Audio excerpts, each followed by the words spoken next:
শুভ সন্ধ্যা বন্ধুরা। সন্ধ্যার পরে ছোট বড় সবাইয়ের খুবই পকোড়া খেতে ভালো লাগে। শীতকালে তো আরও খুবই ভালো লাগে পকোড়া খেতে। তাই আমি শীতের সবজি ফুলকপি দিয়ে খুবই সহজ সরলভাবে একেবারে মুচমুচে পকোড়া রেসিপি আপনাদের সাথে শেয়ার করব। আপনারা আমার ভিডিওটা প্রথম থেকে শেষ পর্যন্ত দেখতে থাকুন। লাইক কমেন্ট শেয়ার করবেন, পাশে থাকা বেল ঘন্টাটা বাজিয়ে সাবস্ক্রাইব করবেন। একটা বড় ফুলকপি বাজার থেকে তো কিনে এনেছি, আনার পর আমি কেটে ধুয়ে পরিষ্কার করে এই দেখুন এই ছোট ছোট করে আমি আগে থেকে ভাপিয়ে রেখে দিয়েছি। খুব সুন্দর সিদ্ধ হয়ে গিয়েছে। আর সিদ্ধ হয়ে যাওয়ার পরে তো আমি এই ছিদ্র করা বাটিতে জল ঝরিয়ে রেখে দিয়েছি। সিদ্ধ করলে তো যদি এর মধ্যে কোনো পোকা থাকে বার হয়ে যাবে, বা এর একটা ফুলকপির তো একটা গন্ধ থাকে, গন্ধটাও চলে গিয়েছে। এবার আমি এই বড় গামলাটাতে মেখে নেব। এই 4টে পেঁয়াজ, বড় সাইজে পেঁয়াজ আমি এরকম পাতলা পাতলা করে কেটে নিয়েছি। একটু হাত দিয়ে চটকে দেব। এই ধনে পাতা,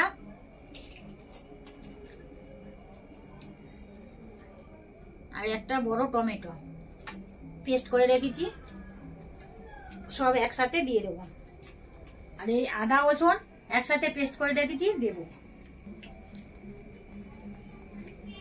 আপনারা কাঁচা লঙ্কাও দিতে পারেন, আমি তো ঝাল লঙ্কার গুঁড়ো দেব। এই দেখুন এতটা দেব। হলুদ গুঁড়ো দেব, খুব সুন্দর কালার হবে। এবার ধনের গুঁড়ো দেব। এই পকোড়া বানাতে আমার যতটা মশলা লাগবে সেই অনুযায়ী আমি দিচ্ছি, আন্দাজ মতো দিচ্ছি।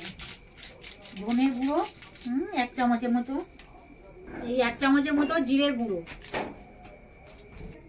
আর এই গরম মশলা দেব 1 চামচ নুন দেব।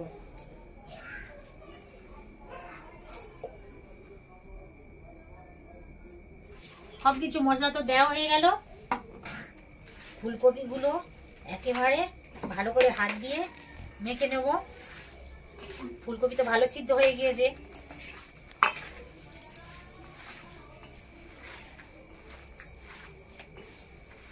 প্রথমে হাত দিয়ে এইভাবে সবকিছু ভালো করে মেখে নেব। এই 200 বেসন দেব, অল্প একটু সাদা তেল দেব। আমাদের এখানে 200 কর্নফ্লাওয়ার আছে, হাফ দেব। এই 2টো ডিম ভেঙে দেব।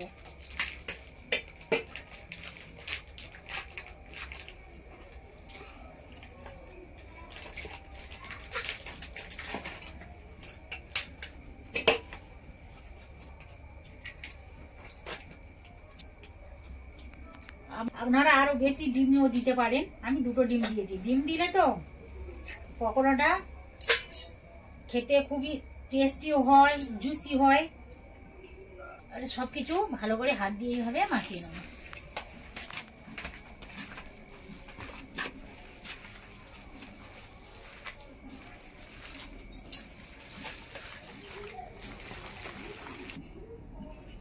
একবার হলেও আমার মতন এইভাবে বাড়িতে ঝটপট বানিয়ে ফেলুন। আমি কি পদ্ধতিতে পকোড়াটা বানাচ্ছি আপনারা দেখুন আর বাড়িতে বানান, আশা করি তো খুবই ভালো লাগবে। বেসন আছে তো, যেহেতু হাত দিয়ে এইভাবে ফেটে নেবো কিছুক্ষণ, তাতে কি হয় পকোড়াটা তো ভালো নরম হয় আর খুব সুন্দর ফোলে।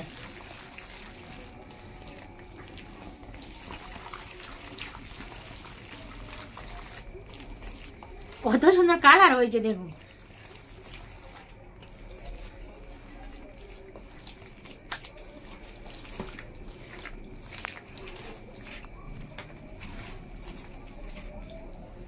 এইভাবে ভালো করে মাখানো হয়ে গিয়েছে। এবার 10 মিনিট ঢাকা দিয়ে রাখবো। আপনাদের হাতে যদি সময় বেশি থাকে আরো বেশি সময় দিয়েও রাখতে পারেন। এই থালাটা ঢাকা দেবো 10 মিনিটের জন্য। তো জেলে দিয়েছি, কড়াটা বসিয়ে দেবো। পকোড়া তো ডুবো তেলে ভাজবো, 500 তেল সব দেবো কড়াই।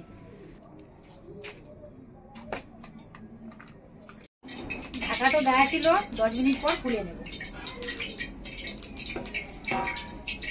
এদিকে কড়াই তেল দিয়েছি তো 500 মতো, ডুবো তেলে তো ভাজবো যেহেতু। তেল তো ভালো গরম হয়ে গেছে, টকবক করে ফুটছে। আরেকবার হাত দিয়ে ভালোভাবে মেখে নেব।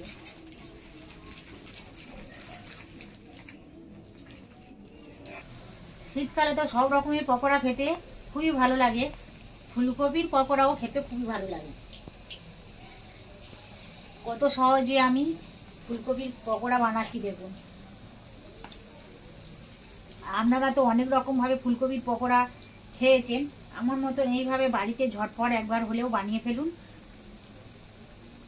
নিজেও খান আর পরিবারের সবাইকেও খাওয়ান। আশা করি তো খুবই মুচমুচে মুখরোচক পকোড়া হবে।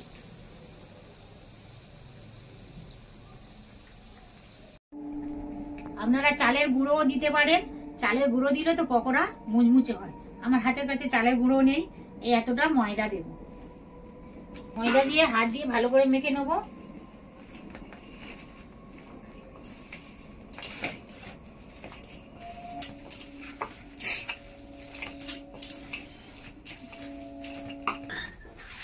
কড়া তো বসিয়ে দিয়েছি, দিয়ে কড়াইয়ে 500 বেশি তেল দিয়েছি, সাদা তেলে পকোড়া ভাজবো।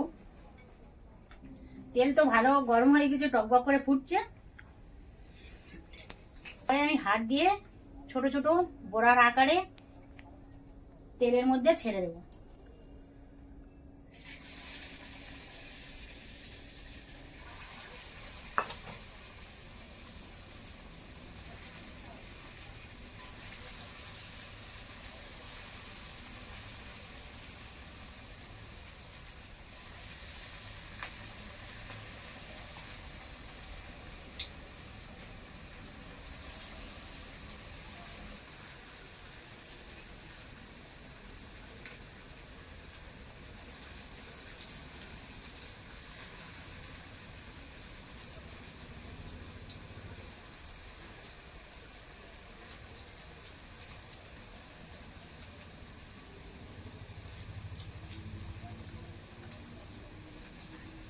একেবারে তো বেশি দেব না, অল্প অল্প করে দিয়ে সুন্দর করে ভেজে নেব।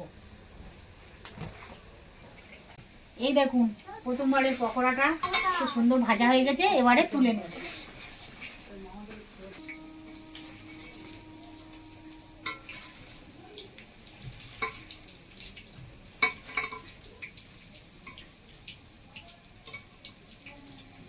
দেখুন প্রথমবারের পকোড়া কত সুন্দর হয়েছে, এই ঝাঁঝরাটা করে তেল ঝরিয়ে তুলে নেব। কত সুন্দর কালার হয়েছে দেখুন, এরকমই কালার হলে তুলে নেবো, এর চেয়ে বেশি আর লাল করব না, এই কালারটা ঠিক আছে। এইভাবে বাকিগুলো তুলে নেব।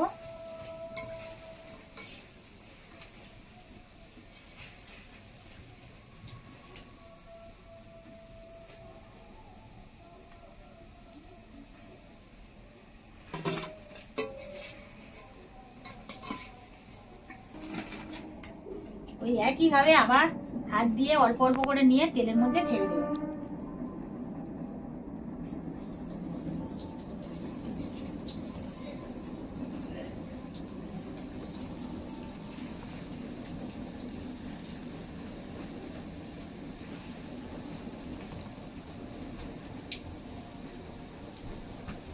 সব তো আমার ভাজা হয়ে গেল।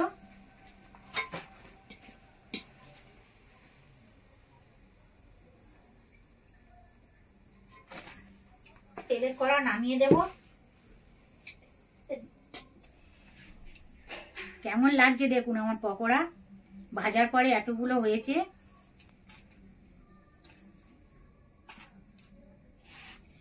বাড়িতে সবাই খেয়ে তো বলছে খুবই ভালো হয়েছে, খুবই টেস্টি, ঝাল নুন সব রকমের মশলা একেবারে পারফেক্ট আছে, একেবারে মুখরোচক পকোড়া হয়েছে, কত সুন্দর মুচমুচে হয়েছে।